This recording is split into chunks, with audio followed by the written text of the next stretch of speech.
জয়গুরু। একবার ধীরেন্দ্র নামক এক গুরুভাই তার ভবিষ্যৎ জীবনে অতিরিক্তভাবে চিন্তিত হয়ে পড়ায় ঠাকুরকে জানিয়েছিলেন ভবিষ্যৎ সম্বন্ধে তিনি খুব উদ্বেগ বোধ করছেন।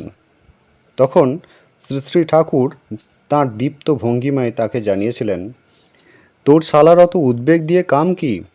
চাকরি বাকরির মধ্যে ফাঁকে ফাঁকে যতখানি পারিস পরমপিতার কাজ কর। নারায়ণের সেবা নিয়ে যে চলে, লক্ষ্মী কি কখনো বেজার হন তার উপর? তুই খাবি দাবি, স্ফূর্তি করবি, দোয়ারে যাজন করবি, নাম দিবি, আর যজমানগুলিকে ঠেলে তুলতে চেষ্টা করবি। যতই কও এই বামনাই কামের মতো কাম নেই। বামুন হলো মানুষের রাজা। তুমি ভাবিছ কি? করে দেখো না। তখন রাস্তায় বেরোলে তোমার পায়ের ধুলি নেবার জন্য কাড়াকাড়ি পড়ে যাবে, যদিও তুমি তা চাইবা না। পরমপিতা ধরে আছেন তোমাদের, ঘিরে আছেন তোমাদের, শত হস্তে আগলে রাখছেন। অবান্তর দুর্ভাবনা না ভেবে যা করণীয় অবিচ্ছেদ্যভাবে করে যাও। পরমপিতা তো দয়া করবার জন্যই ব্যস্ত।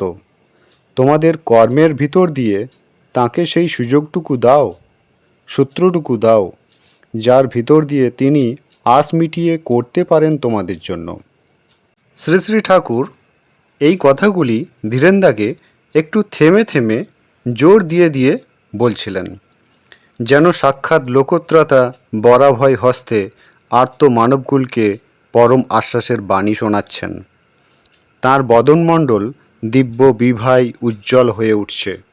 তাঁর সর্বাঙ্গ দিয়ে বিচ্ছুরিত হচ্ছে আশা, ভরসা, উদ্দীপনা, বল, বীর্য, বিশ্বাসের অনির্বাণ ধ্রুবজ্যোতি। আলোচনা প্রসঙ্গে দ্বিতীয় খণ্ড, পৃষ্ঠা 205। জয়গুরু।